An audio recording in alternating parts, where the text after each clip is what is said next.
The world, all the youth all over the world who are watching us on this platform. We welcome you to another episode of JYP, the JIAM Youth Podcast, and it's pocketly empowered by the JIAM Youth Foundation, also in partnership with Salad Zone. In the house, I've got our usual suspect and also our guest tonight. I am going to start from my right. She is going to introduce herself. Good evening. My name is Chelsea. And I am Nicole. My name is Prophet Banda. My name is Ashley. My name is Brother Oscar. So today we've got a very, very much exciting topic as we have the prophet in the house. I know in the comment section you shall see what we are able to do, and we shall also get answers to all the questions that we have. So today's topic is none other going to be questions that we're going to ask our fellow prophet. We're going to start from our far left, from Brother Oscar. For sure he has something for our prophet tonight to ask, and we hopefully know that he's going to answer in a way that we all understand. Good evening, Prophet. Good evening, how are you? We are so happy to have you in the house today. Thank you so much. My first question is, can you tell us a little bit more about yourself?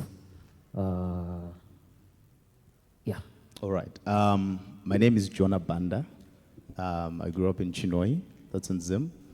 And I'm currently staying here working at an engineering company by the name Kumen Consultant. I discovered my journey as a prophet when I was still young, which is a prophecy that was given before I was born. And then from there, I started my journey in ministry from 2016. I was so much passionate in many things, but God had to choose this path of me being in ministry. So yeah, basically that's it about myself. Okay, thank you so much, Prophet. We're going to move on from Brother Ashley. For sure he has a deep question that is burning in his heart that he would like to ask the prophet. Yeah, I mean, I want to ask you, Prophet. Yes. I have one question in two parts. Are you a prophet? And for you to identify and be sure that you are a prophet, what happened that day? All right. So I am a prophet.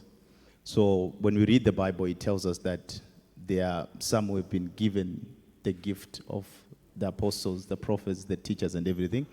But for me to explain this in a very understandable way, not at personal level, because if I'm to give you a personal level, just like Jeremiah 1 verse 5, before I formed you in the belly, I knew you and I ordained you a prophet.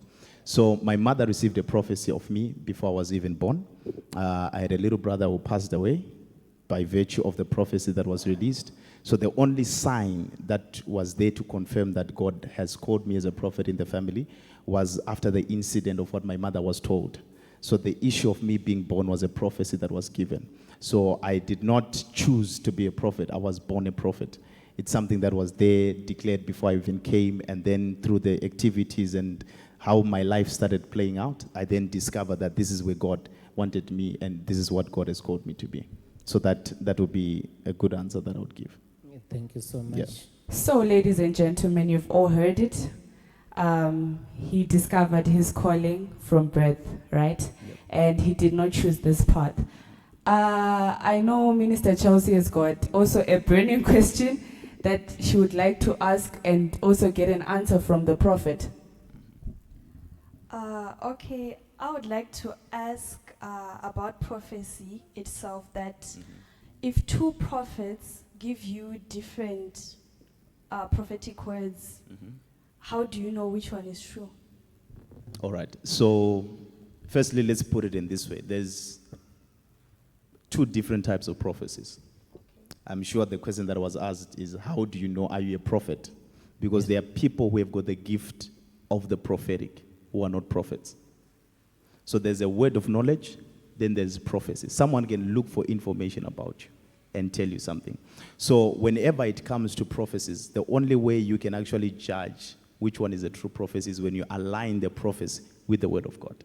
Because the prophecy, the Bible says, the testimony of Jesus Christ is the spirit of prophecy. So what Jesus says, what the word of God says about you, becomes the true reflection of what true prophecy is. So prophecy has nothing to do with anything else outside the word of God. Yeah. Okay, you all heard it. Prophecy has got nothing to do, nothing else to do outside the word of God. Yes. I also have a burning question. This one is kind of personal. Yes, it's on a very, very much personal level. Okay. How does your calling impact your personal relationships? All right. So growing up, not really knowing how to handle the prophetic and the call of the prophetic upon my life, I had so many challenges because I was forced to believe and act like an old man at a young age. Because remember now, there's high expectations when people look at you as a prophet. There are also things that people would not expect you to do. Imagine I'm at the age of 17 years of age. I'm passionate in doing the things of God. So there are certain things that I didn't know. So personally, I never really got the privilege of enjoying my personal life. When I mean by personal life, there are certain things I desire to do. I could not do them because now people are now looking at you on a higher profile. There are places that I cannot go. There are certain people I cannot talk to in as much as I would want to interact with those people, because you are in a space where people would begin to judge you by virtue of who you associate with, who you spend your time with. So it has really affected my personal life. And also at times you don't get to disclose your relational life because people are looking at you as a spiritual person, not understanding that you're also a human being. So yeah. Okay. Brother Oscar, I want to give you this opportunity to just go ahead and ask that one bonus question that you have, that one deep question that you have in your heart that is triggering you, that this one I have to ask the prophet and he has to answer. Yes, and it has to be positive and accurate. Yeah, Prophet, I want to ask you something. As you said earlier on that you were born with this gift, right? Yes. I want to, let's say there are two questions. It's one that I'm going to break into two. Okay. I want to ask you, maybe in Sean, I guess, Prophet, Prophet. So the answer that I would give you is it depends with what you call kunongatsono. Because like what I said, yes, a true prophecy is a true reflection of what is written in scriptures. Yes. So there are people who major on the minor. I can call names, I can call phone numbers, I can call ID numbers. Yes. This is a word of knowledge, it's not prophecy. Prophecy is when I come to you and bring out what God says about you from the scriptures. Yeah. So you'd realize that's why I said there's a word of knowledge and then there is the prophetic.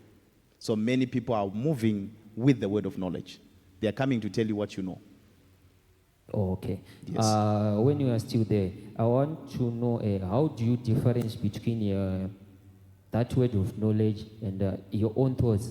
And when you're prophesying, right, then you say, this one is my own thoughts, and this one is a real prophecy. All right. So Yeah. when we talk about word of knowledge, these are things that you know yourself. Let's say you come for remember when Jesus, there was a time when Jesus was, Nathanael was told that there is a prophet, like the Messiah is there, right? What Jesus did is he told Nathanael what he needed to hear. So there are people who never believe that you're a prophet unless you prove to them that you know them, right? So word of knowledge is by virtue of what you know yourself, Yes. that other people don't know, that I just revealed to you because you want to know it.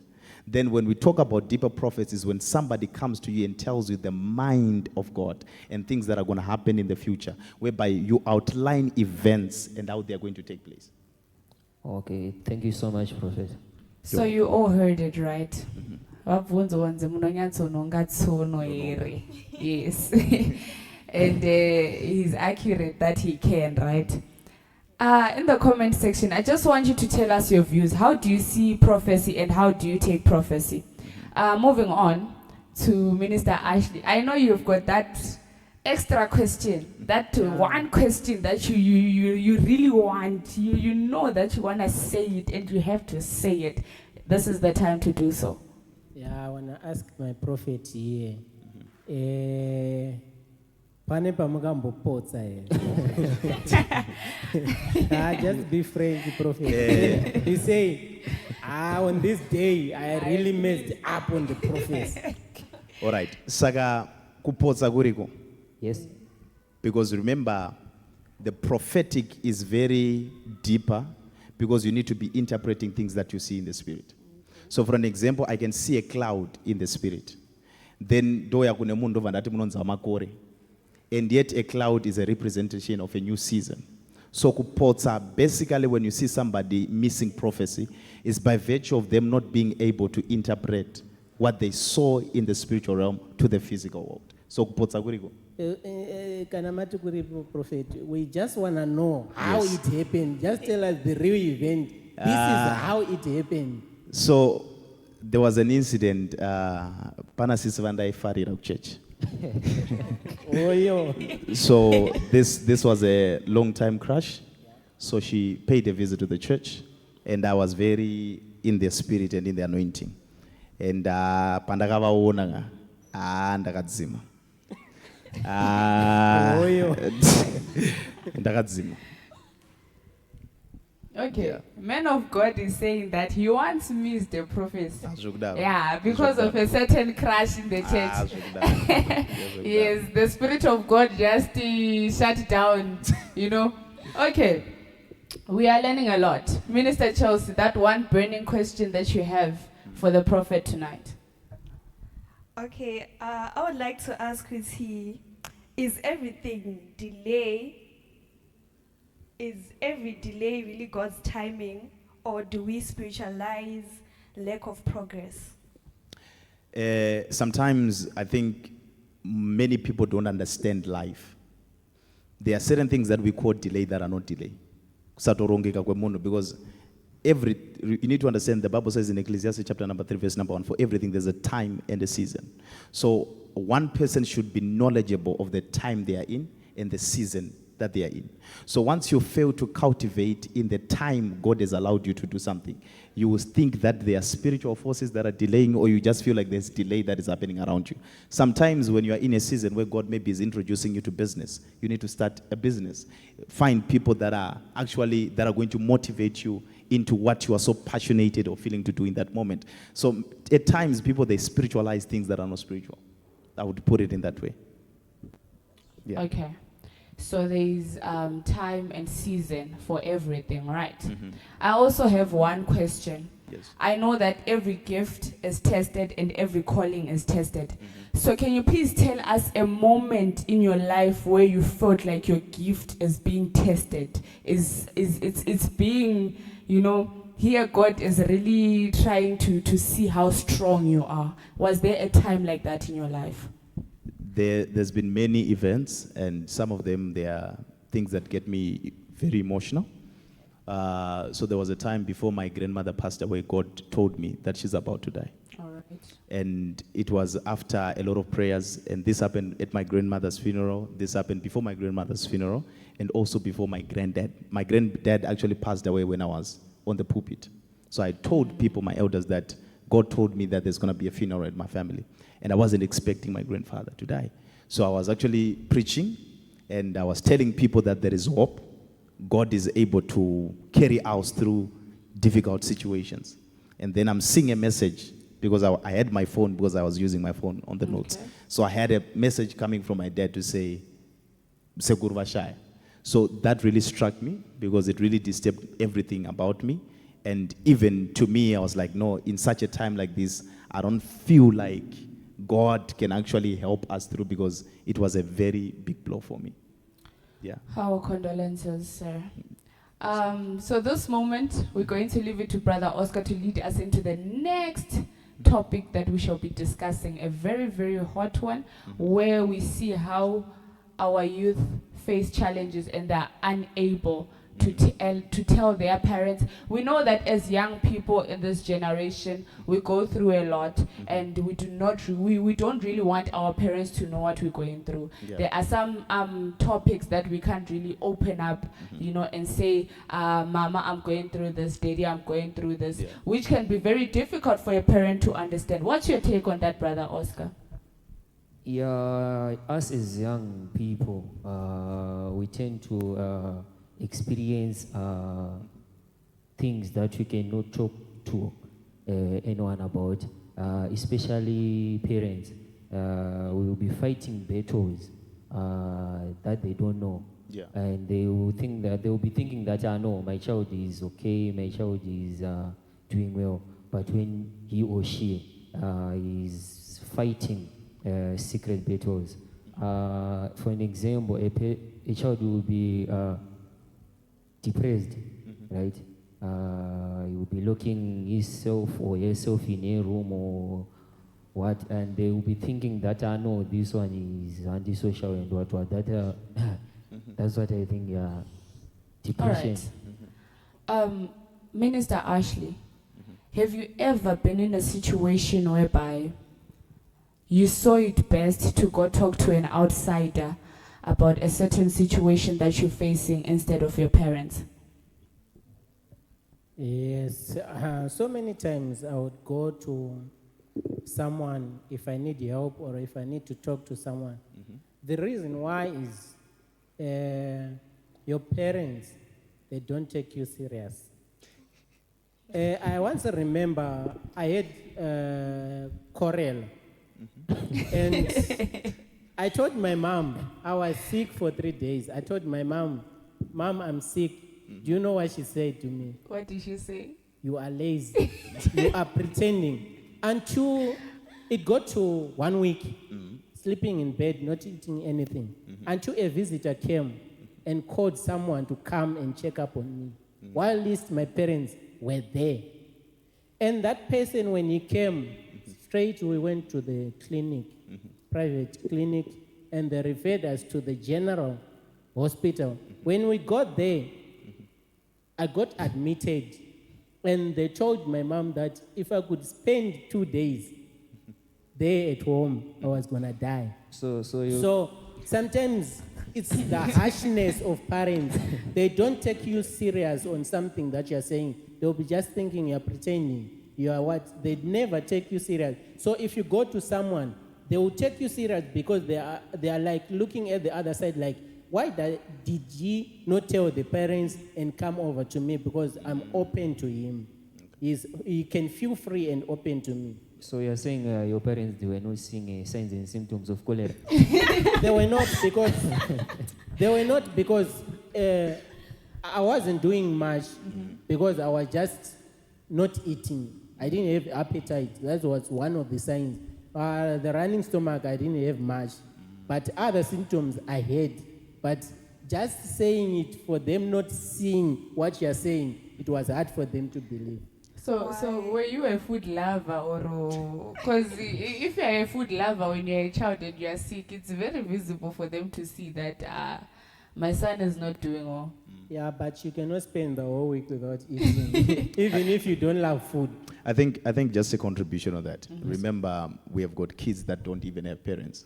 Yes. So we should also be considerate of that. If I have to share just maybe in a few seconds my personal experience with my dad, I grew up with a typical African father who has to be a lion for people to know that he's the father of the house. So my dad and I never met eye to eye, to a position whereby he disowned me when I was 12 years of age. So my whole life was very distant from my dad. And it was only my mom who would actually tell me and try to motivate me. So I started working when I was still doing my Form 1. So I would go to work and go to school until I finished my O-level, until I finished my college. So you'd realize that there is a distance that the devil is actually planted between parents and kids, that they should not relate. So that by the end of the day, we have got issues that then rise later. Because if it wasn't for the mercies of God, I could have been the most dangerous drug dealer in this entire world. So in that moment of having a very strict father, do you kind of regret the behavior that he showed towards you, or it actually shaped you to become a better person that you are today? So I think it's two-sided. For me, at times I feel like if my dad was fully present, I could have achieved great things in life. Because I needed support, mental support. I needed that support of a father who reminds you on a daily basis to say, okay, you are a son, you are loved. In as much as I appreciate that him being a bit distant, because I started renting a house when I was 16. So I was paying bills when I was 16. So this really ruined my personal life because I had to do things that I should not have been doing at my age. So in as much as it has brought me to be the man I am today, proud to be the guy who is now looking after the whole family and doing and participating in many things that requires my responsibility, because I'm the third born, but I actually act like the firstborn in the family. It really shaped me, but at the same time, it left a wound that I don't think I'll live from. And as for me, my advice to people, if you are disconnected to your parents, or your parents they don't give you that attention or take you serious, wait until wamvana. Anokutora serious. Kana wamvana, you connect with your mother to a certain extent that she tells you every secret. Neguma boyfriend. And I wonder why that thing doesn't start at a young age. Yeah, that's my advice to people. Wait until you grow up and become vana, then everything, you start to connect well, sending groceries and doing so forth. Okay. Okay. Minister Ashley just brought up a very, very deep point. Okay. Yeah. He's basically saying that wait until Mwamvana to see that you really connect with your parents well. So, I know that there's a time in your life whereby you were depressed and your parents didn't seem to know about it. How did you manage to overcome that? This one is a bit deep because I can say personally that I never had a close relationship with both my parents. Number one, I was raised by a single mom, and yeah, life was difficult and stuff like that. But there were some times where I would go through stuff and I wasn't able to tell anyone. And till now, that is the reason why I'm not very open about anything, especially my personal life and stuff like that. And I've been depressed. I was. I'm still healing though. Since the age of 9, I can say. Chelsea. Depressing at 9. Well, at that time, I didn't know it was depression. I realized it later. Could see I was depressed. Because I had just relocated from Zimbabwe, coming here to stay with my mom. And I think the environment shifted, like mentally, physically, and stuff like that. And there was a lot of things that were going on. Some of the information I cannot disclose. And, it was, is it anxiety or what? So I remember it also started with nightmares. I would have nightmares at night, which I realized that there were spiritual attacks, actually from my family background, stuff like that. And I would suffer every night, like whenever, I would enjoy my life during the day, but once the sun begins to go down, like I become very stressed because now I know that I'm going to battle with stuff during the night, and no one knew about it. It was only me. So I had nightmares, and sometimes when I tried to tell my mom about it, like I didn't know how to, because there were some times when I would try to tell her the simplest things, but she wouldn't listen. She would just take it simple, like, she's just a kid. She doesn't know what she's saying, stuff like that. So I think this lasted about until I was 15. Yeah, when I started coming to JIAM, I got prayed for. I also used to pray for myself. And I remember at times when I prayed, it became worse. The more I prayed, it would become worse. Every night I was battling with stuff, spiritual stuff, witchcraft, attacks, and I was alone, And I wake up in the morning, I act like everything is fine. And when you wake up in the morning, parents, African parents, they're shouting about this, shouting about that, and they don't even notice the things that are going on with with the child. So this is one of the things that I went through. Okay. That's a very deep story. Prophet Banda. I know Guti, most of parents, they say the generation of Ama 2K, we over exaggerate things, or what can I say? Siyazenzisa, or we do not really know what we are saying.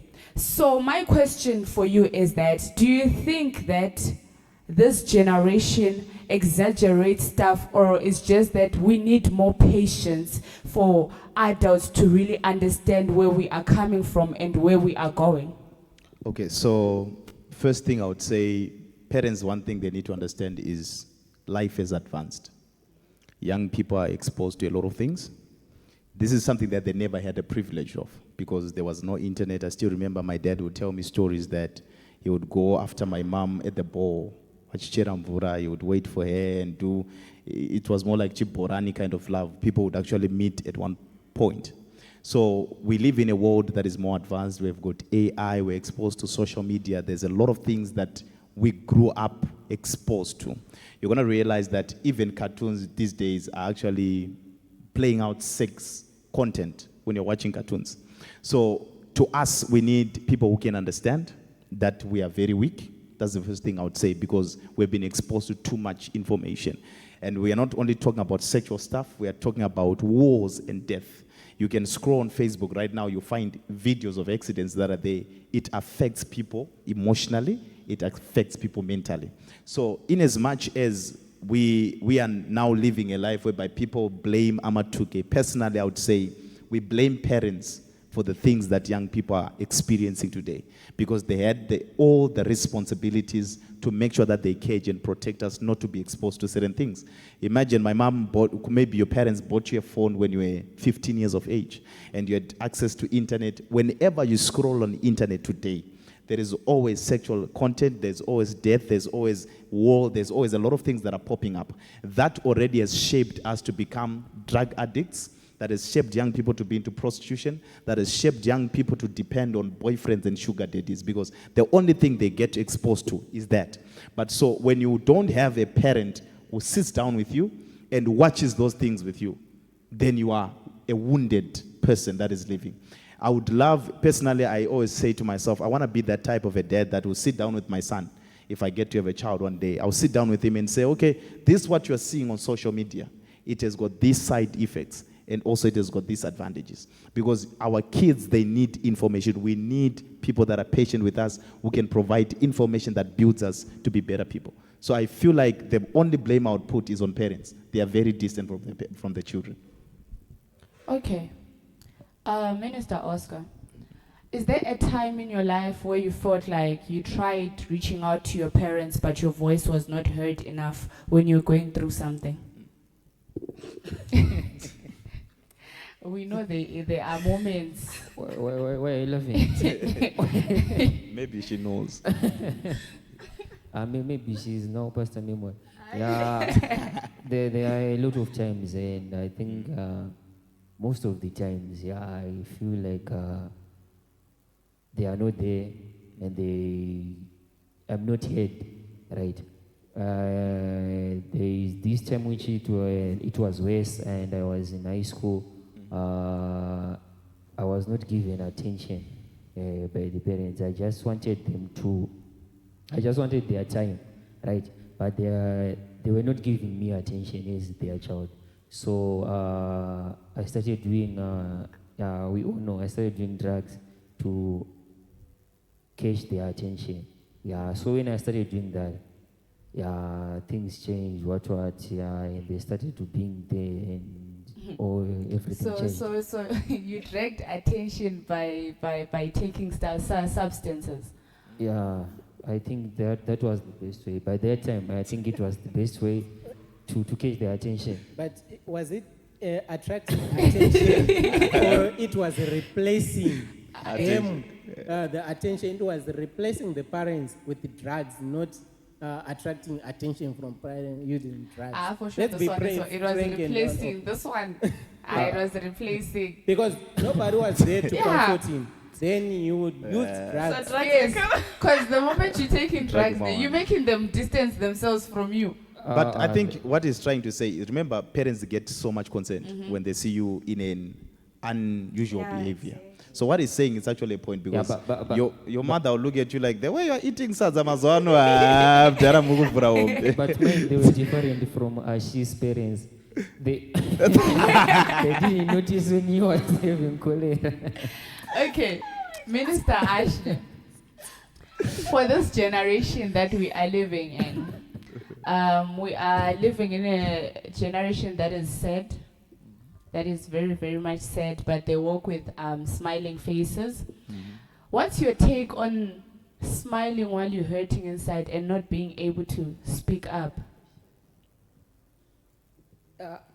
I think it's emotional damage that would destroy a person until his last day. Because some people we face who are angry, who are emotional, they started at a young age. And it was affected because they couldn't take those things out.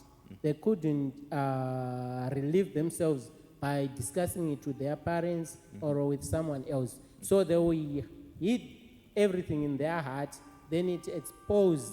You see it in the reaction way, the way someone will react and act onto something. Then it's when you know that he's already emotionally damaged. For an example, a child that is suffering from sexual abuse from the person who she is depending on cannot expose the whole truth, but would hide it inside there until the last day. And some of the people who get into marriages and never say a word.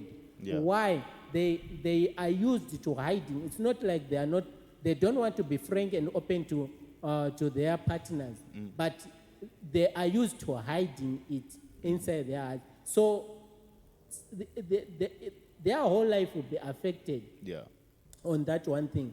For example, a girl can fall pregnant and abort the child while the parents don't know a thing. And Zoro was Zakadaro, nobody will know. And That's true. it's because they are used to hiding those things. And the greatest of their members ruled this one, man. That's the greatest thing. Shirku Safiwa Nacho. In our generation now, but what's your take, Minister Nico, on pregnancy and stuff? Maybe you girls, you come open to each other, boys. Okay. I don't know if it was last week when Father was preaching about kids, babies crying in the air. Honestly, kids are being aborted. But sometimes it's not by choice. It's unplanned. Right? Yeah, It's we go. unplanned. No, it's unplanned. Wait, let me elaborate. Relax. Let me elaborate before you guys can crash the point. Let me elaborate. I'm not saying it's right. Okay. Yeah, I'm not saying it's right. Please don't get me wrong. It's unplanned, right? I am a grade 9, right? I'm in form 2. An incident happens whereby I'm sexually harassed. I do not have a mother figure in my life. I do not have a close person that I can tell about this certain thing, right? And I am already carrying a child, right? The system of South Africa is already ruined. They even if you abort, they won't ask you, they won't question you, right? It's unlike in Zimbabwe, right? The system of South Africa is already ruined. So I am pregnant. I've got no one to tell what I'm going through. Then I've got Chomi, right?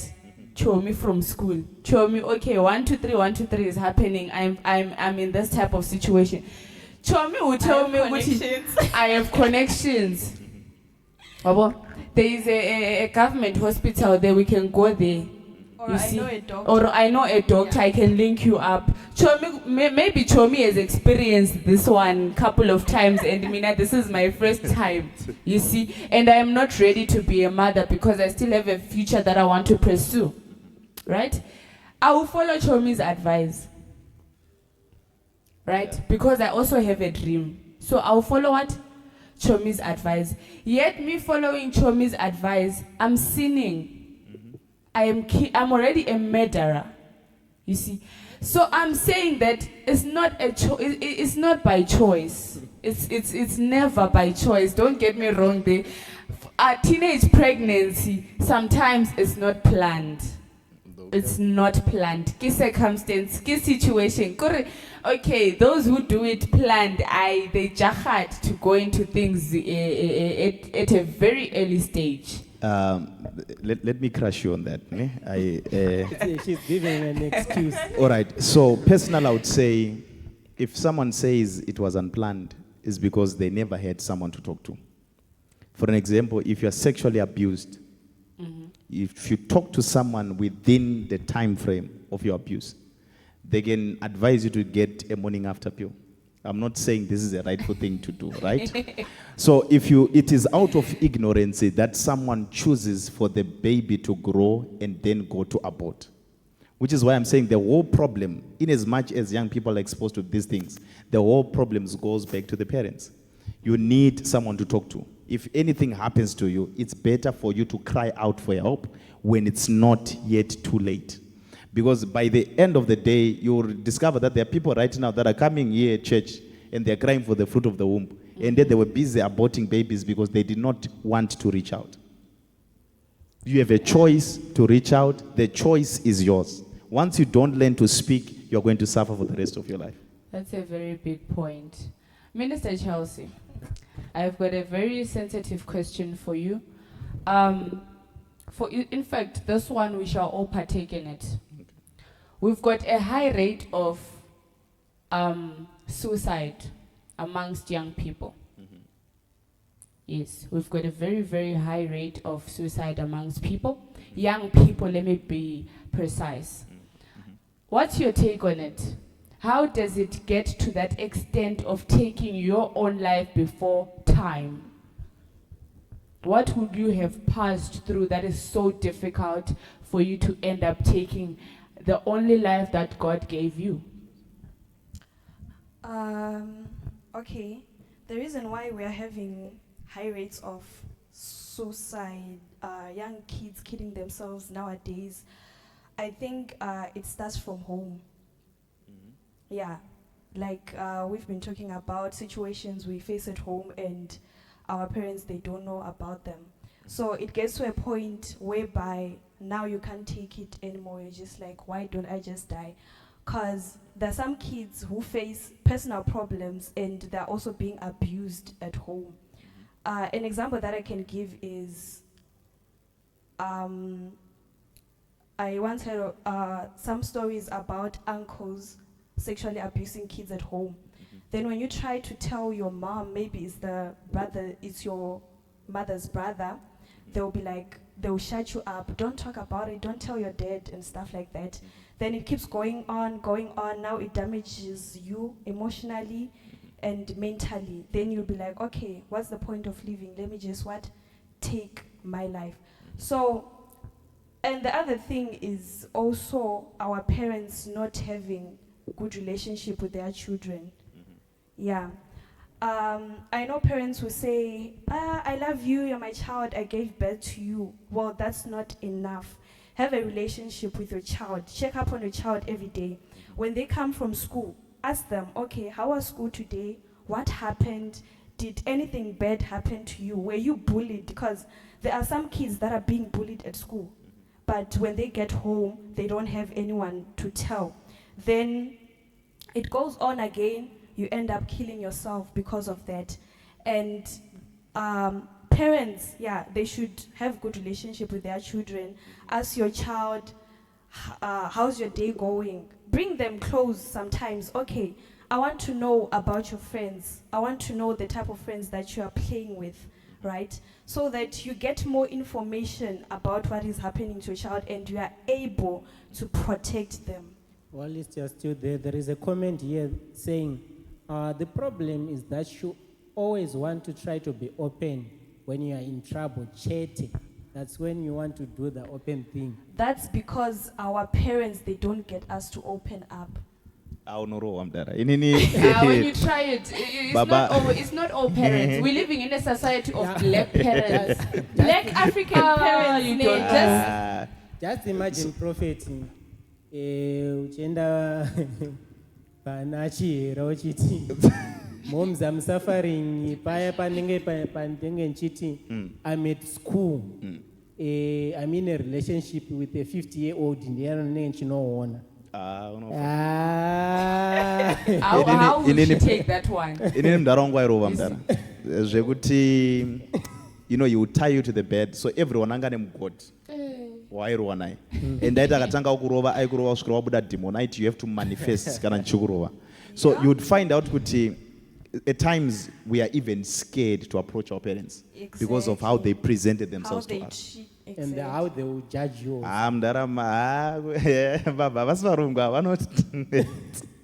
So we are all saying African parents, they use dictatorship. Yeah.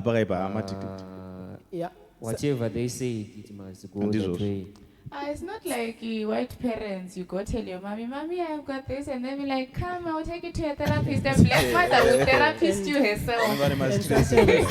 Sometimes, if you open up to a certain thing, then she'll be like, there's respecting me.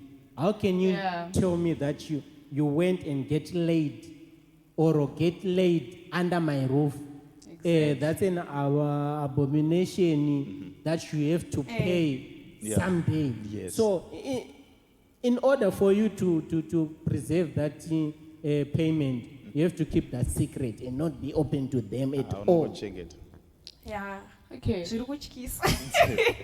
Brother Oscar, there is a very, very much, we're still on the suicide part. You guys are just running away from this one. Yeah. Okay. You are running away from it. Yes. You are running away from it. Nowadays, last year there was an outbreak of most kids killing themselves after failing matric. Yeah. There was a very huge outbreak. What's your take on a child who fails matric, right? I believe there's always a second chance to everything, right? But what's your take on a child who decides to take his or her own life due to not doing so well in his or her previous exams? Yeah, once again, I blame parents, especially African parents. You will see that when you are going to school, right, you will be having your own view that, no, I want to do these subjects, right? I want to do these subjects. Maybe I want to do business studies, right? But because of them right? Maybe they want you to do maybe sciences or what. They will force you to do something that you don't want to do and something that you are not good at, and you end up failing. So I think I blame parents, right? Sometimes they have to leave you to do what you to do what you want, to study what you want. Not that they must say, no, because I passed maths when I was in high school. Yeah, it's always about comparison. Yeah, so you have to do maths just like me. I want to, and it doesn't work like that. So, you basically So say... when I say I want to, this doesn't mean I want to focus on beating drums. I want to focus on playing guitar. They must understand me that this one he wants to do this one. It's his passion, right? Yeah, not everyone is gifted academically, so they mustn't force us. Yeah. Okay, so basically, you're saying that our parents, they compared you to how they were brought up or how they grew up. Maybe they were good in a certain subject, so you should be the same, right? Yes. Okay, and that is damaging most kids out there. Yeah. All right. Minister Ashley, what's your take on this point? Yeah, let me first read this comment saying, most parents think that parenting is all about providing. Exactly. It's not. Just because you give me you gave birth to me. I wake up every morning from 6 to 6 waking Hi, for Bo. you. Hey, wara. Just because you are putting food on the table. And today it's all about parents. Okay. So on the metric thing, what I think is that it doesn't start there. Yeah. The mentality and the thoughts of committing a suicide doesn't start there. It grows day by day. You are affected by a certain thing, then you come to your last point like, this is my last point, it must end here. Then another thing also happens, then it adds up to that crack. Then, for example, let's base on metric. What two moms in $1 rorasi. Then you come back home. Onzi kana usina chanda kutuma $1. I'm gonna treat you. I'm gonna marinate you. Then you get marinated. You sleep outside. That's an example. Then they tell you that I'm paying for this school fees. If you fail, you pay me starting from crash, ECD, until Form 6. You have to give me that money. And your mentality now is full of that. Whatever they say, they achieve it. So if I fail now on my metric, then I have to make another plan. It's whether to get their money or to end my life. So parents, they will think that they are encouraging their kids, but they will be encouraging in a wrong way. That's a good example of doing something that is bad for a good reason. Yeah, you are doing something, you are threatening someone for a good reason, while you are not knowing that it is affecting them. They're actually damaging. Can I beg to be different? Yes. I always like complicating things. So I would also want to say, in as much as we blame parents, but part of the reason why parents are very strict with their kids is because they don't want their children to make the same mistakes they made. So you'd find out the reason why she's strict to you is she cannot really open up to say, you know what, when I was young, I made A, B, C, D, E, F, G as my errors. So most of the parents are overprotective to their kids, but the biggest mistake is they don't know how to communicate with their kids. For an example, I've tried killing myself more than 7 times. And the last time I did it, it was, I'm sure it's close to recent, it was 2021. I drank cement. Because cement. So I had to mix your intestines were dead. Yes. So I had actually to Google how can you really end it all, because I tried many stuff. I've tried taking poisons, it did not work out. To a position whereby I could struggle not to eat. I would go for days not able to eat. because everything, I never went to the hospital because I wanted my life to end. And part of the reasons why I wanted to commit suicide is there are certain things I could not open up or talk to anybody about. Because you'd find your parents, they want you in line to do what you cannot do best. For an example, my dad would always compare me to the kids next door. And my mom would always compare me to the white kids that were staying in the same house. So I'll be like, no, I'm born in a different way. In as much as I really wanted, I was very intelligent at school, so I also had a path they wanted to choose for me. And God had something that he chose for me, which was better. The same thing when I was sitting with my dad one day, I was like, remember when you said my brother should continue with his academics after his A-level? He went back home with a slip and said, these are your results. You wanted good results. I'm actually pursuing my music career, and I'm going to be playing instruments. So parents should learn to understand that children are very different, number one. Support your kids in what they do better. Number two, know how to communicate. So if you speak to a child in a harsh way, as long as they feel like they're being threatened, the only thing they'll think of is to end their lives. And the reason why kids are dying is because parents are not communicating to their kids in the rightful way. In as much as they are scared of you making mistakes, they should communicate it in a very good way. And my advice to the kids is like, don't be like me. Don't try it 7 times because you will die the first time. Open up to someone. Try to talk to somebody, because the reason why God had to save me is because there was a purpose of me preaching the gospel, but I believe if it wasn't for that, I could have been dead by now. Try by all means to talk to somebody, even at your church, even if your parents closes the door for conversation. Talk to your pastor, talk to the elders, talk to the leaders. Yeah. And there is a comment here that is saying from Apostle, I can't wait for these gents to be parents. Until then, they will understand it is easy said than being done.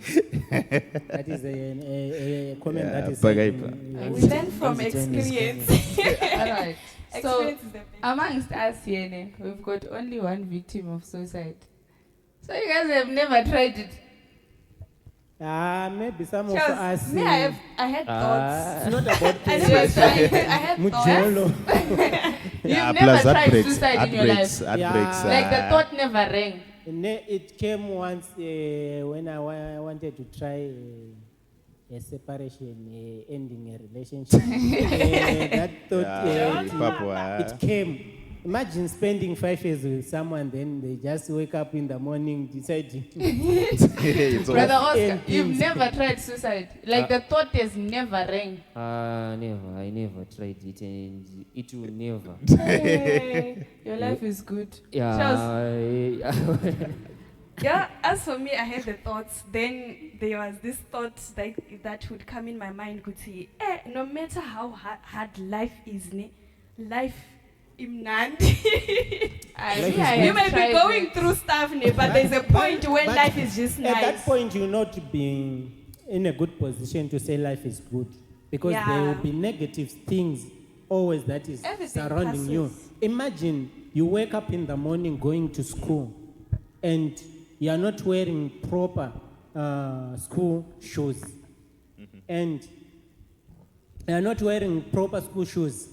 Then you go to the school without eating anything in the morning. Then you once you get there, you don't have enough books to write on, and people will be laughing at you all this time. You don't have enough food to eat. You don't have a lunch box to carry to school.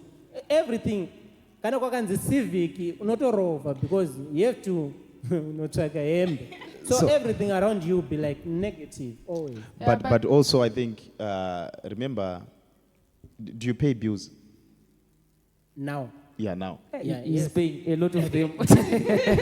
So, as well as, like what I'm saying, parents have got fear of us making the same mistakes they've made. So you would realize that there are certain things that I've done, not because I love doing them, but because I've got expenses. Like I've got rents to pay. Then you're thinking like, okay, if I wait for my job that really gets me like a good salary, sometimes you're forced to be doing other things outside your profession. So a lot of parents, they do that. Do you know that there's a woman right now on the street that sells maybe airtime or amagwinya or eggs? This woman has got so much on her shoulders. That's why I said parents, they don't know how to communicate, because they are also going through things that they also don't have anybody to talk to. Yeah. So it's like a chain that if there's no easy way on how parents can get also to relieve what they're going through, they will always end up expressing themselves on the kids. Yeah, I understand you on that, but I wanted to ask you this question. But Yes. let me ask Minister Nico. Okay. Is it that parents, they don't want us to make the same mistake that we made, or they want us to become their backbone? In as much as the effort they put on us and the pressure, is it like they want us to become great for ourselves, or they want us to become great so that they can benefit from us being great?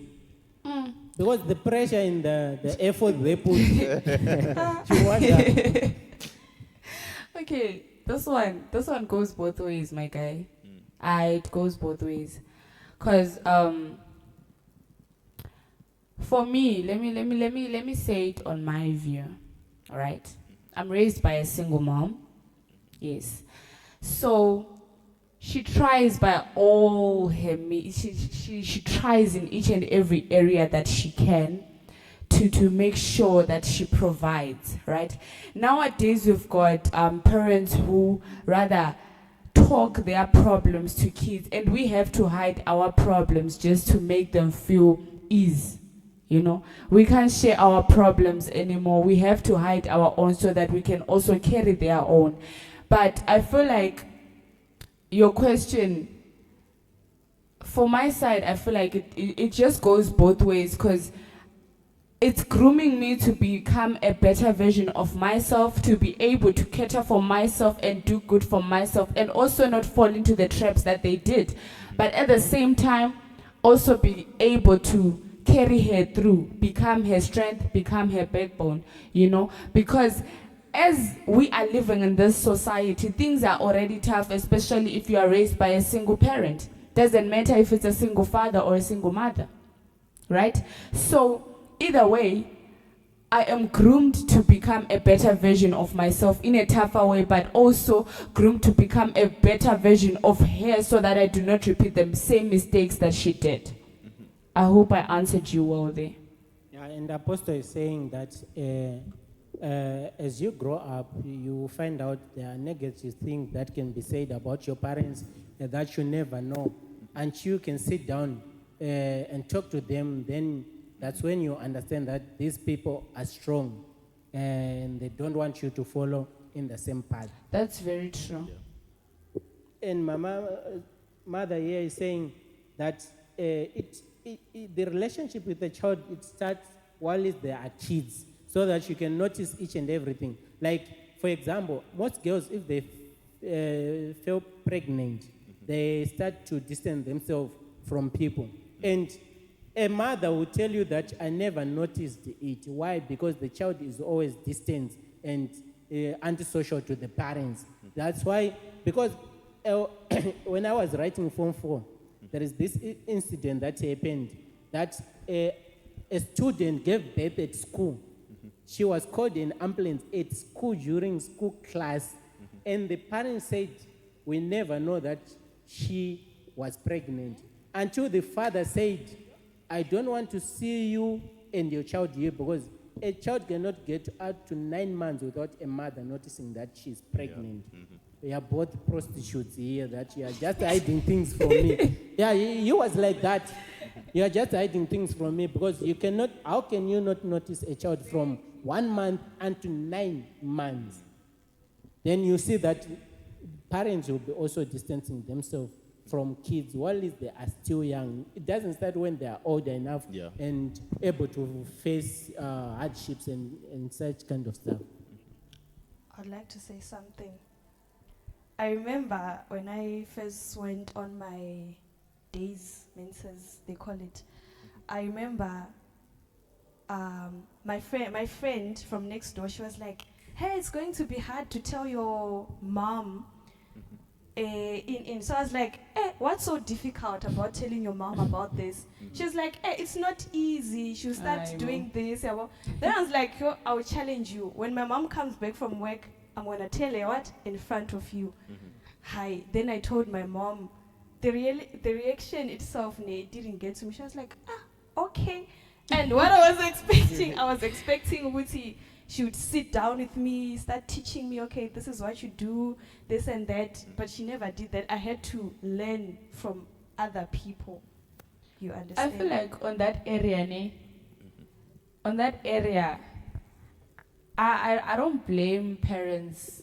I don't really blame parents, because at the same time, that reaction of, oh really, okay, she's now scared. She's now scared because once a lady goes to her time, it's her first time to go to a time. It's now that exposure, man, to the mother now fears a lot, because a lot can be done. So the best way to just they'll tell you, you're going to fall pregnant.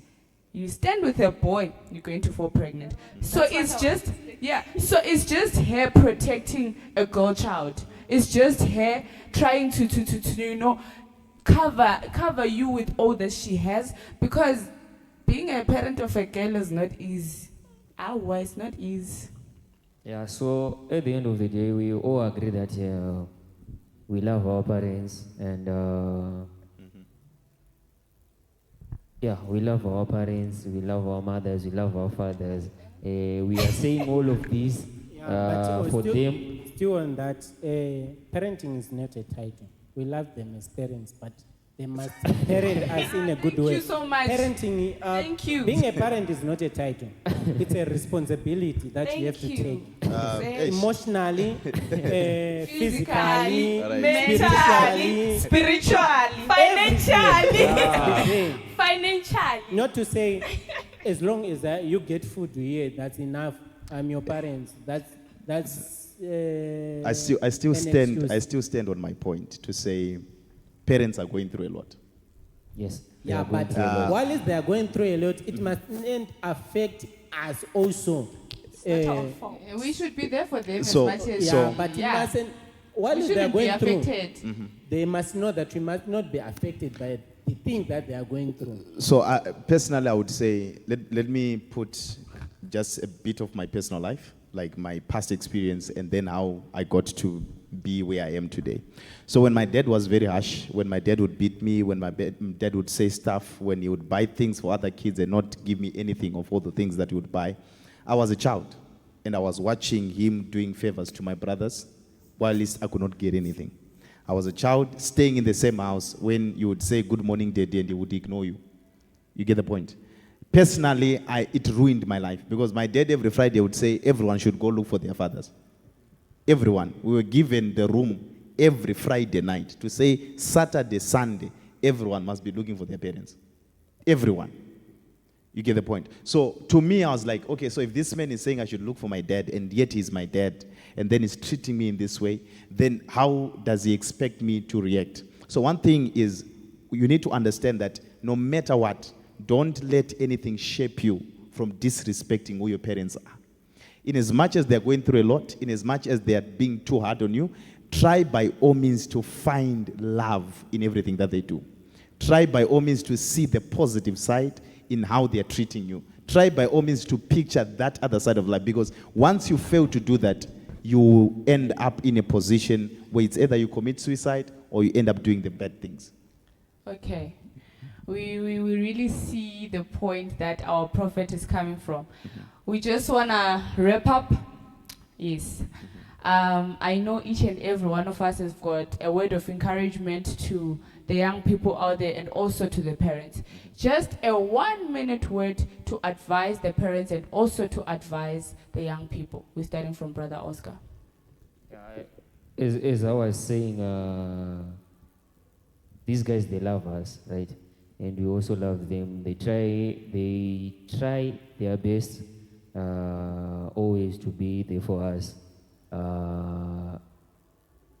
Let's not just see the negative sides, and we must also see the positive side, that they are trying, they are doing their best. Yeah, that's all I can say. We love you, our parents, so much. Minister Ashley? I will start by saying we love our parents, but nevertheless... But what? Wait. Remember, every time you say but, whatever that you said before doesn't make sense. Parenting is not a title. Okay. It's a responsibility that you have to take. This is And personal. and kids are affected by the things that the parents should have noticed them about. And kids are suffering from things that the parents should warn them about. Kids are suffering from things that the parents must not expose their kids to. All So right. they must be good in a good parenting mood and kind of state to parent their kids. We have all heard these views. Thank you so much for watching. See you again on the next episode on Saturday. Stay tuned. Good night. But Financially, spiritually.